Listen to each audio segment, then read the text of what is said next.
श्री भागवत भगवान की है आरती, पापियों को पाप से है तारती। हरे कृष्णा।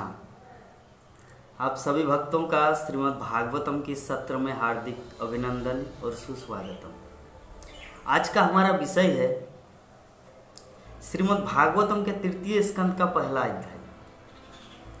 यहाँ पर विदुर द्वारा पूछे गए प्रश्न आज का टॉपिक है। महाराज परीक्षित सुखदेव गोस्वामी को बोल रहे कि हे प्रभु, आप कृपा करके बताएं कि महात्मा विदुर किस प्रकार, कैसे, कब मैत्रेय ऋषि से उसका भेंट हुआ, कौन सा कारण था कि जिसके कारण वो विभिन्न तरह का प्रश्न किया मैत्रेय ऋषि से, और मैत्रेय ने उसे क्या उत्तर दिया, कृपा करके हमें बताइए। तो सुखदेव गोस्वामी, ऐसे में परीक्षित महाराज को पता था क्या क्या घटना उनके पूर्वजों का हो चुका है, पांडवों के साथ कौरवों का, लेकिन फिर भी सुखदेव गोस्वामी थोड़ा दोहरा रहे हैं उनके सामने कि हे महाराज परीक्षित, राजा धृतराष्ट्र अपने बेईमान पुत्र का पालन पोषण करने की अपवित्र इच्छाओं के वश में होकर अपनी अंतर्दृष्टि खो चुकी थी, और उसने अपने पितृविहीन भतीजों मतलब पांडवों को जला डालने के लिए लाखागृह में आग लगा दी थी। कितना भरसक प्रयास किया था उन लोगों को मारने के लिए, भीम को जहर, लाखागृह से उनको जलाने का प्रयास, कितना कुछ। द्रौपदी को भरी सभा में निर्वस्त्र किया जा रहा था दुशासन के द्वारा। धृतराष्ट्र चाहते थे एक वार्ड में, एक बाणी में उसको बचा सकते थे, लेकिन वो बचाया नहीं।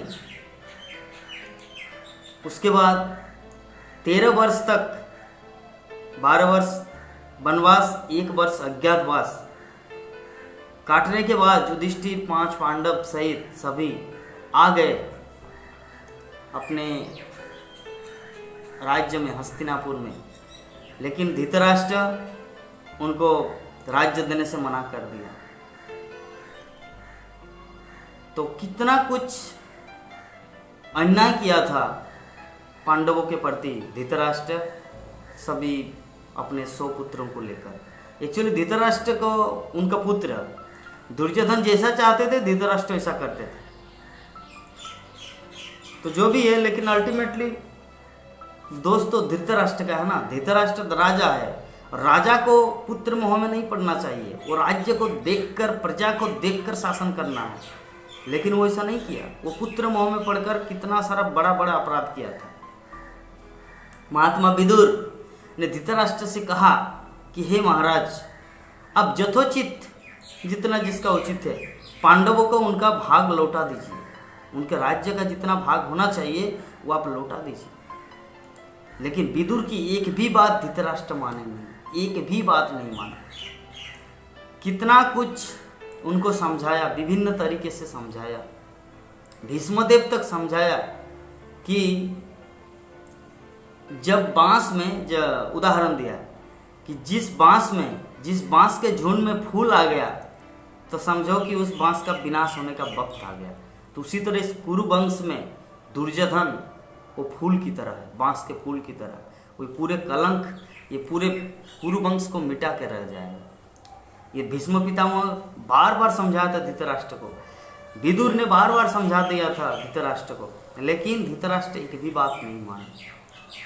जन्म के समय में ही विदुर उनका गणना किया था जब दुर्योधन का जन्म हुआ, क्योंकि जब किसी अच्छे व्यक्ति का जन्म होता है तो शकुन या अच्छा कुछ संकेत मिलता है, किंतु दुर्योधन के जन्म के समय कुत्ता भौंक रहे थे, सियार चिल्ला रहे थे, कौवा काँव काँव कर रहे थे, विभिन्न प्रकार का अपशकुन जिसे बोलते हैं, जिससे प्रमाणित होता है कि ये जो बच्चा है पूरे संसार का विनाश का कारण है। विदुर ने एक A to Z सब कुछ उनको समझाया था धृतराष्ट्र को कि आप समझ जाइए और उनको रीड अप, इसको मतलब त्याग दीजिए, ये पुत्र को आप दूर कीजिए अपने राज्य से। लेकिन पुत्र मोह के कारण धृतराष्ट्र एक भी बात नहीं माना। तो एक दिन की बात है कि जब विदुर धृतराष्ट्र की इस तरह बोल रहे कि आप पांडवों का यथोचित उनका राज्य लौटा दीजिए, क्योंकि वो लोग 13 वर्ष काट कर वनवास काट कर आए हैं, तो ये आपका धर्म है कि उनका हिस्सा आपको लौटा देना चाहिए। तब दुर्योधन वहाँ पर था और दुर्योधन ने उसको बोले कि इस भीख मांगे, इस भिखारी विदुर को किसने बुलाया यहाँ पर, इसको धक्के देकर, सेना को ऑर्डर दिए, धक्के देकर इस राज्य से, इस राजमहल से निकाल दो। जिस थाली में खाता है उसी पर छेद करता है, उसी पर थूकता है, इसको इस राज्य में रहने का कोई अधिकार नहीं। तो दुर्योधन का ये वाणी, ये वर्ड विदुर के कानों में वो तीक्ष्ण बाण की तरह लगा। तब विदुर ने डिसाइड कर लिया कि मैं ये राज्य को त्याग दूंगा, ये राजमहल को छोड़ दूंगा। तब विदुर ने अपना मंत्री पद, धृतराष्ट्र का जो मंत्री था, वो त्याग करके वो मथुरा, वृंदावन, अयोध्या, प्रभास तीर्थ, विभिन्न जगहों में वो भ्रमण करने लगा। मतलब तीर्थ यात्रा के लिए वो निकल पड़ा घर परिवार से, घर परिवार छोड़कर वो तीर्थ यात्रा के लिए निकल पड़ा।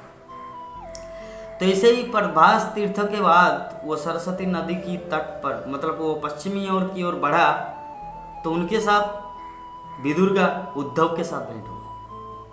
महात्मा उद्धव, भगवान कृष्ण का प्रिय भक्त, भगवान कृष्ण का सखा, उद्धव के साथ जब भेंट हुआ विदुर जी का, तो विदुर के मन में इतना आनंद, इतना उल्लास, इतना प्रेम कि जितना कुछ उनका अपमान, इंसल्टेड हस्तिनापुर में हुआ था, वो सब कुछ वो भूल गया और उद्धव के साथ कृष्ण कथा बोलने का, कृष्ण कथा सुनने का इच्छा से वो प्रेरित हो गया। उनके हृदय में आनंद उभर आई। उसके बाद वो यथोचित उद्धव को प्रणाम किया, वांछा कल्पतरु किए।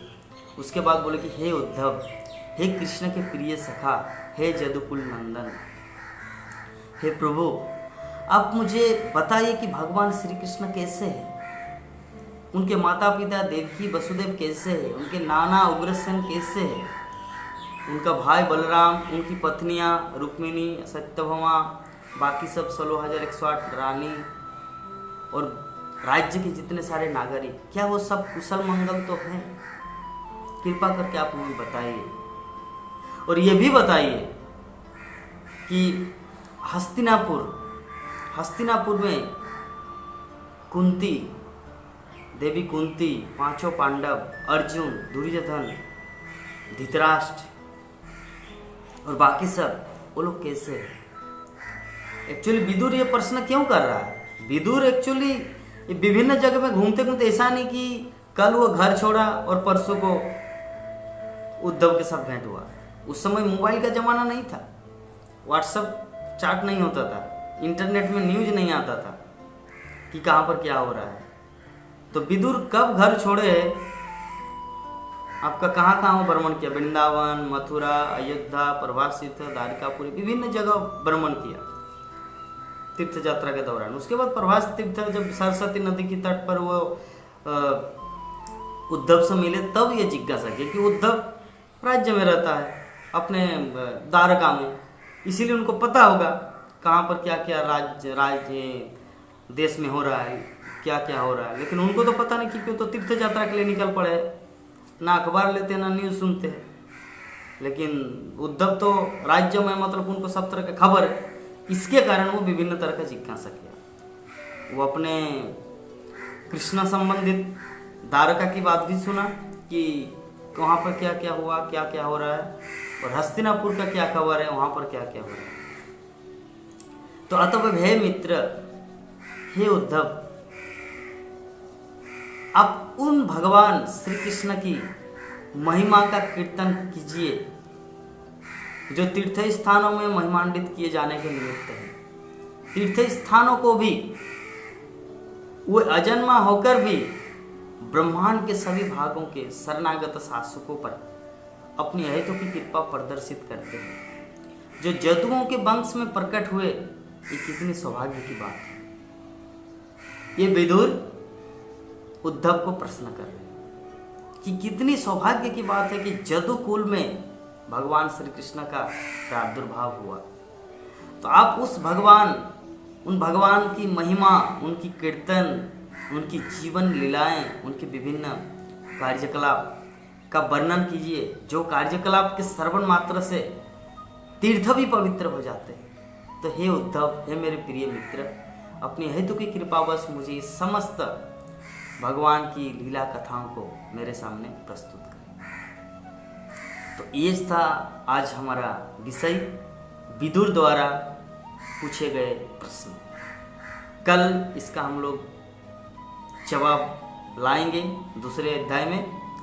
तो आज का हमारा यही था कि श्रीमद् भागवतम के तृतीय स्कंद का पहला अध्याय, विदुर द्वारा पूछे गए प्रश्न।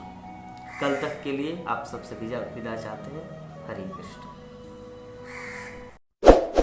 इस वीडियो को लाइक करें, हमारे चैनल को सब्सक्राइब कर बेल आइकन जरूर प्रेस करें हमारी न्यू वीडियो सबसे पहले।